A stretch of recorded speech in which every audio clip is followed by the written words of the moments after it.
কোটা সংস্কার আন্দোলন ঘিরে দেশব্যাপী যে বিক্ষোভ ও সংঘাত ছড়িয়ে পড়েছিল তার জেরে বন্ধ হয়ে যায় ব্রডব্যান্ড ও মোবাইল ইন্টারনেট সেবা। প্রথমে বেশ কিছু এলাকায় ইন্টারনেটের গতি কমে যায়, এরপর ধীরে ধীরে বন্ধ হয়ে যায় সম্পূর্ণভাবে।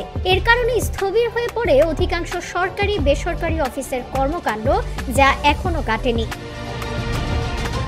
টানা 5 দিন বন্ধ থাকার পর মঙ্গলবার রাতে আংশিকভাবে চালু করা হয় ব্রডব্যান্ড ইন্টারনেট, তবে তাতে স্থবিরতা কাটেনি। সামাজিক যোগাযোগ মাধ্যম ফেসবুক এখনো সম্পূর্ণ বন্ধ।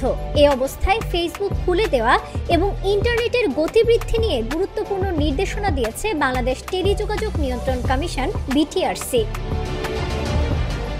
ইন্টারনেটের গতি বাড়াতে গুগলের ক্যাশ সার্ভার চালুর জন্য আইআইজি অপারেটরদের নির্দেশ দিয়েছে বিটিআরসি।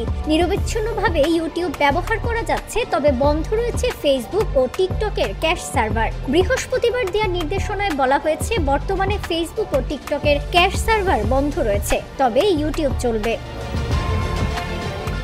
5 দিন বন্ধ থাকার পর 23 জুলাই রাতে পরীক্ষামূলকভাবে চালু হয় ব্রডব্যান্ড ইন্টারনেট সেবা।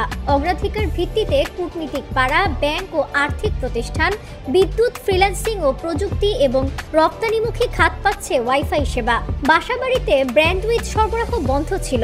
24 জুলাই রাত থেকে কিছু কিছু বাসাবাড়িতেও মিলছে ইন্টারনেট সেবা। দেশের আইন ও সরকারের নির্দেশনা না মানায় বন্ধই থাকবে ফেসবুক। সরকারের নির্দেশনা মানবে এমন নিশ্চয়তা পেলেই কেবল ফেসবুক চালুর বিষয়ে সিদ্ধান্ত নেবে সরকার। আভাস মিলেছে, মোবাইল ইন্টারনেট চালুর লক্ষ্যে 2-1 দিনের মধ্যে নিয়ন্ত্রক সংস্থার সাথে বৈঠকে বসবে সব কয়টি অপারেটর এবং ট্রান্সমিশন ব্যবস্থাপনায় যুক্ত প্রতিষ্ঠানগুলো।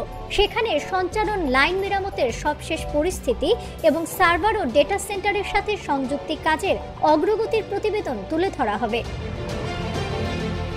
বাংলাদেশে ইন্টারনেট সংযোগ না থাকায় তথ্য প্রযুক্তি খাতের যেসব ব্যবসা রয়েছে তাদের কার্যক্রম বন্ধ হয়ে যায়। আর্থিকভাবে আপাতত এই কয়েকদিনের ক্ষতির হিসাব করা গেলেও দীর্ঘস্থায়ী যে ক্ষতি হতে যাচ্ছে সেটির প্রভাব মারাত্মক। বিদেশি ক্লায়েন্টরা চুক্তি অনুযায়ী কাজ না পেলে অর্ডার বাতিল করে দিচ্ছে, ফলে ফ্রিল্যান্সিং খাতেও ধস নেমেছে।